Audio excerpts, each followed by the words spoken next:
Thank you, Chairman. Just a quick question, and to clarify, you had indicated that the rules that you make at the CFPB have an impact on the 105 largest banks, and you're going to enforce those rules, but it's fair to say also that the rules that you promulgate, they'll also be enforced on smaller institutions as well. Is that correct? Yeah, so our rulemaking authority, as distinct from our supervisory authority, is meant to cover the entire landscape of firms, which is why we've been so attentive, as we were talking about a moment ago, to make sure that we're using, for example, the small business review panel process to ensure that the rules as crafted can ease compliance burden where necessary, especially with respect to smaller firms. I mean, smaller firms, be they depositories or non-depositories, are by their nature less able to easily shoulder significant compliance burden. Compliance costs tend to be more fixed than variable, which means that to the extent that a firm is smaller, equivalent compliance burden will be more biting, more constraining. And so we're attentive to that basic fact and trying to make sure that we're attentive to it as applied to various regulatory requirements. Which is one of my concerns, being from a more rural part of the country. I keep getting that feedback from our small banks and credit unions about the compliance costs with all these new rules that are coming out.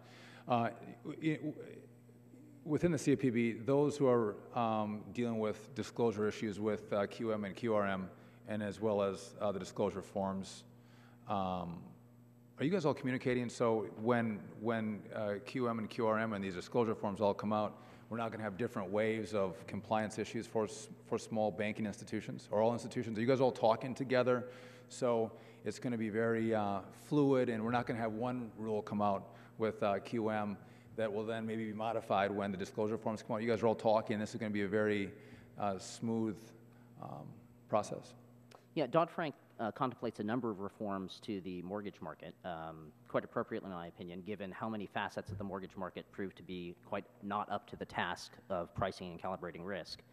We are proceeding in three sorts of ways to make sure that your concern is addressed. Number one is structural. In some ways, the statute itself lays out means by which to make sure that somehow definitions don't get uncoordinated. So, for example, the qualified residential mortgage definition, which is an important element of the risk retention framework under Dodd-Frank, that definition cannot be broader than the qualified mortgage definition. So there is a structural means by which these fit together. A second is process.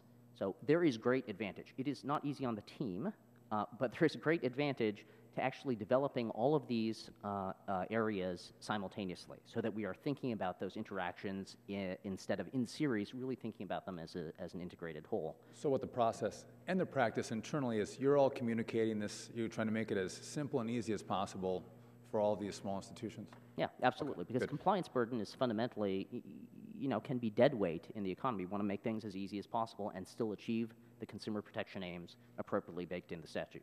Right.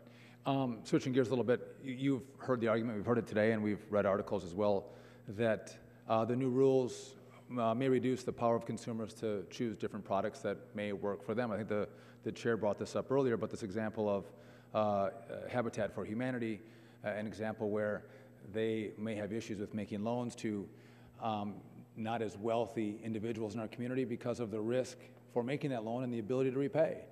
We saw with the CARD Act that we want to make sure people have the ability to pay. We all agree that that's a sound banking principle, but the side impact of that is that if you're a spouse that stays at home, you may not be able to get a credit card. Have you guys contemplated all of these offshoot issues?